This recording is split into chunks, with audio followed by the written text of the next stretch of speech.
Thank you, Oprah, for having me. Thank you, guys. So your father was very strict. Now, here's the thing. You've gone one-on-one with some fierce competitors in the ring, right? But now you're in one of the scariest situations any man can be in, raising 3 daughters. Yes. Yeah. Yes. Extremely scary. And are you a strict dad? I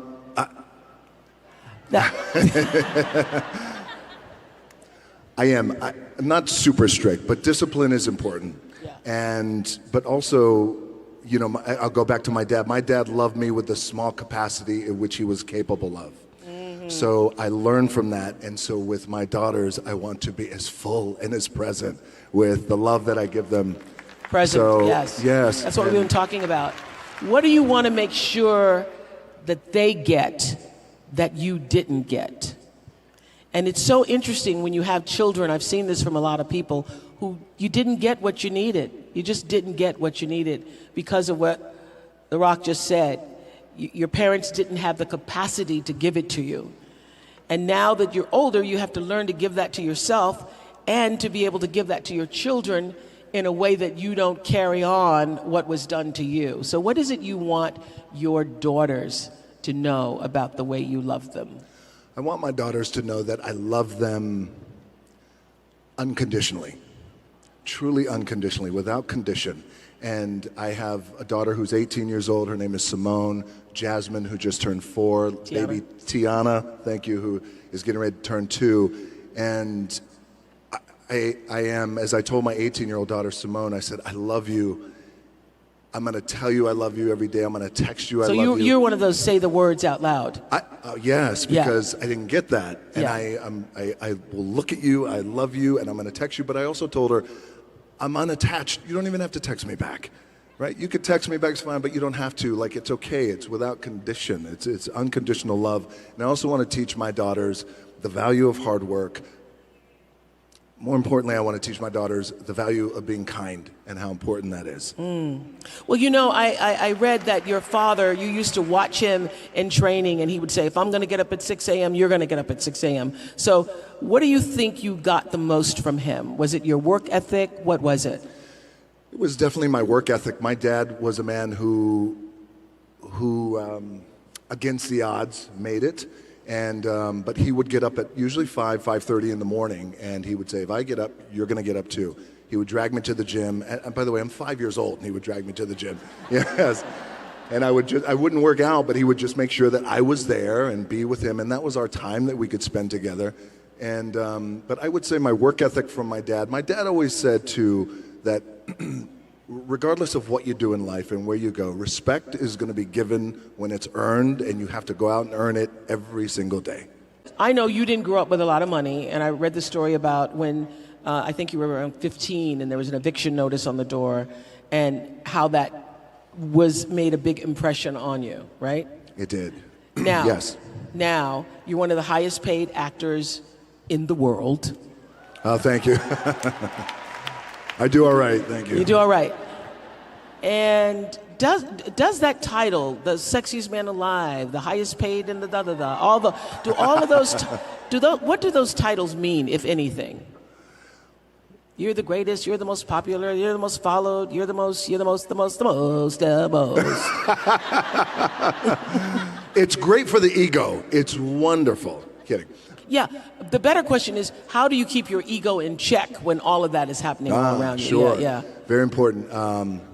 People I have around me and how important that is. Do you have anybody who can tell you the truth at this point? Yeah, she's called my wife. Yes. Okay. Absolutely. Lauren can tell you the truth. Yes, Lauren can tell me the truth. But by the way, and this is where it's the tricky thing for us too, being in this position, is we want to make sure that we have people around us who are inspired to do well and reach for and continue to share our vision, but also at times say, well, I'm not quite too sure if that's the right thing to do. So look, I've had a wonderful career, especially coming from being evicted, and those titles are nice and everything is fine. But honestly, I'm so grateful to be in the position I'm in, and I never take anything for granted. I try not to. Aren't you glad that you were once evicted? Because it gives you such an appreciation for what you have now.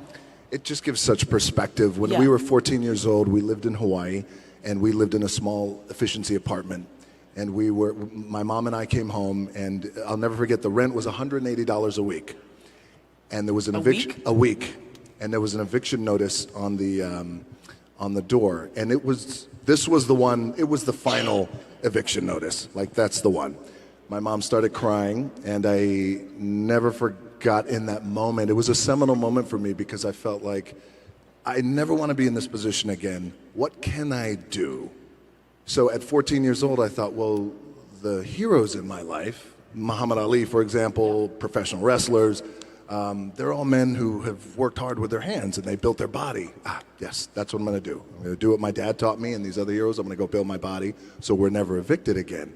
But being evicted, by the way, has, as you were saying, has not only given me just great perspective, but also great gratitude, but also, and my team and my family, we laugh at it, but I feel this way, like, oh, well, you know, we're a month away from being evicted. I got to go to work. Like, I still have that in my head. You still have that. I still have that in my head, you know, but it keeps you grounded, by the way. Yeah. Yeah, because that's why the most this and the most that, again, it's wonderful, but the alternative is what I once was.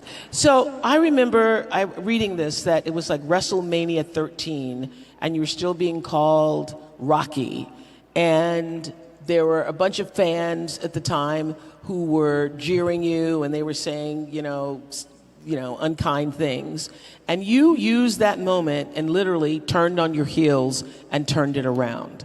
And, you know, this whole Vision Tour is about people who've been knocked down sometimes in life. Everybody, you know, not in a ring, but have had those moments where you didn't feel like the rest of the world saw you for who you needed to be. Right. How were you able to turn that around?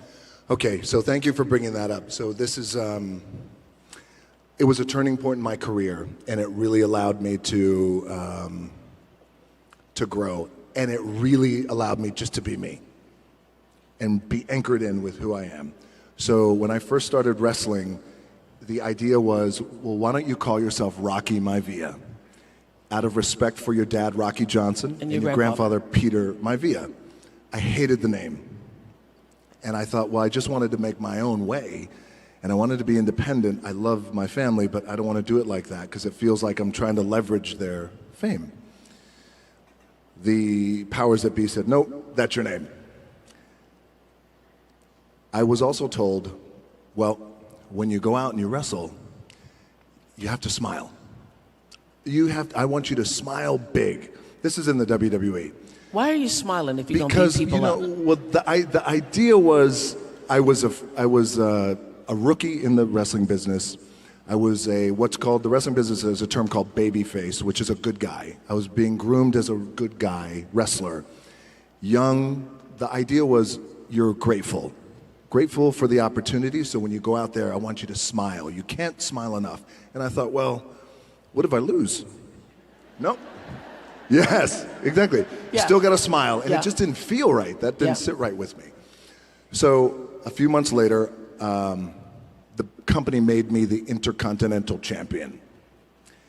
And then a month later, we go into the annual biggest event.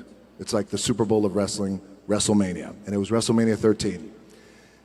By the time I got to Chicago, WrestleMania, 16,000 people in the middle of the ring. When I was in the ring, and I'm supposed to be a good guy, and you're supposed to cheer me, 16,000 people were chanting, "Rocky sucks."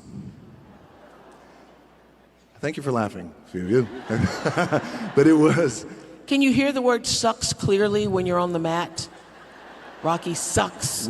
Yes. Yeah, Rocky sucks. There's a reverb that happens in the arena. And when in unison, not one person, you suck. Yeah. 16,000. And I remember laying there in the ring, and the referee said to me, don't listen to him. And it was crippling for me. Yeah. But so then at that time, the powers that be thought, this isn't going to work. And for whatever reason, people are not liking you and they're not connecting with you. And so in that moment, it was very defining because I asked then if I could just be myself.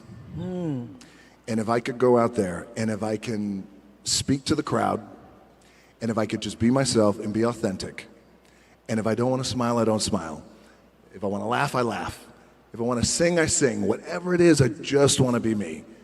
Can I have that for 1 minute of live TV time? Powers that be at that time, Vince McMahon said, "You got it." So on Raw, live TV, I grabbed a microphone and I said, I may be a lot of things, but sucks isn't one of them. And I said something to the effect of, basically, it's not a this thing, it's not a that thing, it's a me being myself thing. And before you know it, I guess the moral of this story is the importance and the power of finding your identity and being true to who you are.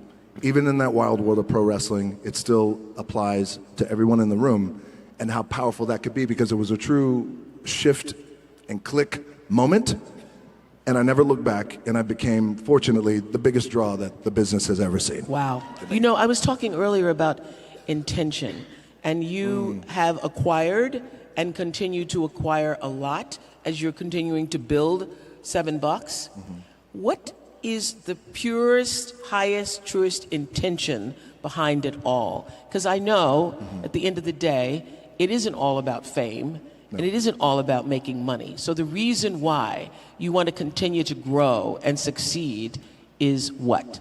To create an amazing experience for people. And that's important to me, because that's an opportunity that I have to give joy and help, whether it transform or a movie or a thing or whatever it is. Like that's the audience's experience. Audience experience is something that's deeply personal to me.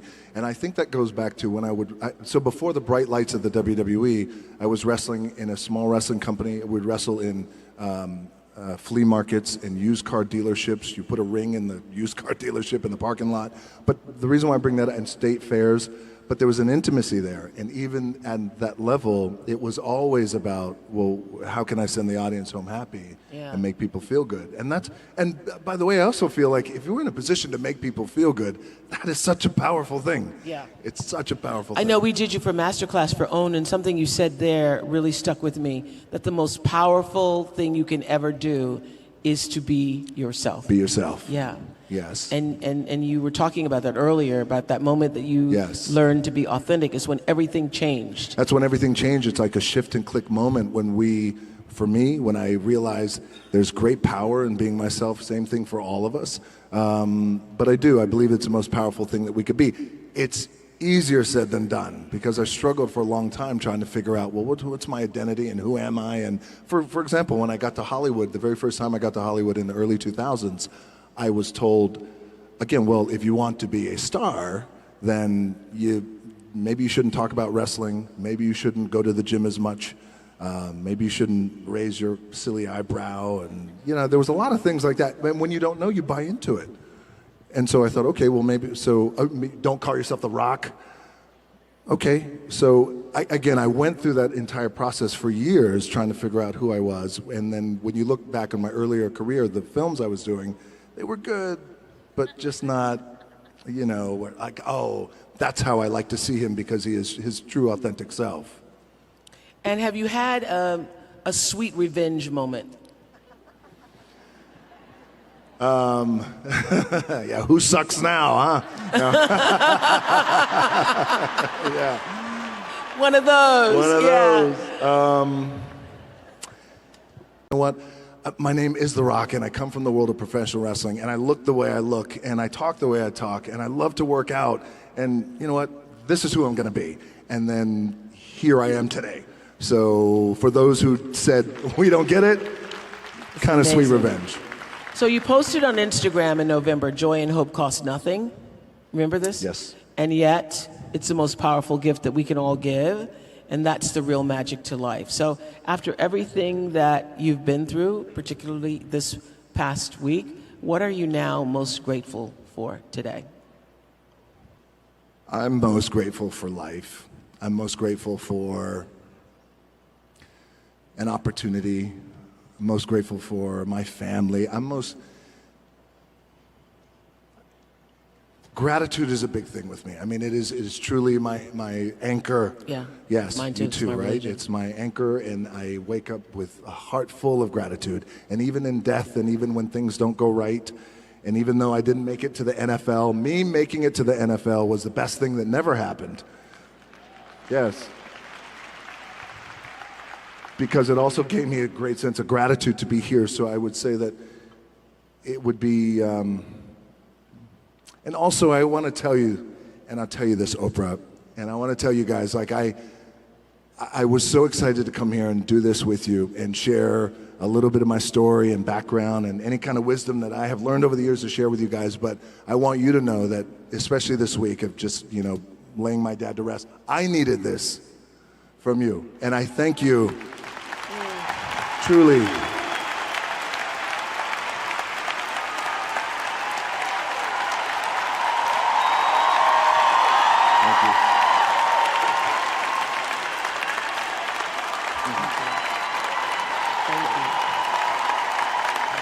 Thank you. Thank you so much. I did. I love you back. I truly do. That's some good mana y'all just gave. Some good mana. But thank you. I did. I needed this, and I needed this. I needed the love and this mana, because what I also realized is, and I felt it coming in, is that, you go to rock concerts and things and events and wrestling matches or whatever, but, when you come to this room and you have thousands, 12, 13, 15,000 people who have one intention, which is to be better and give so much love and receive so much love. Yeah. It's a powerful thing. It is a very powerful thing. Thank you for being here today to share it.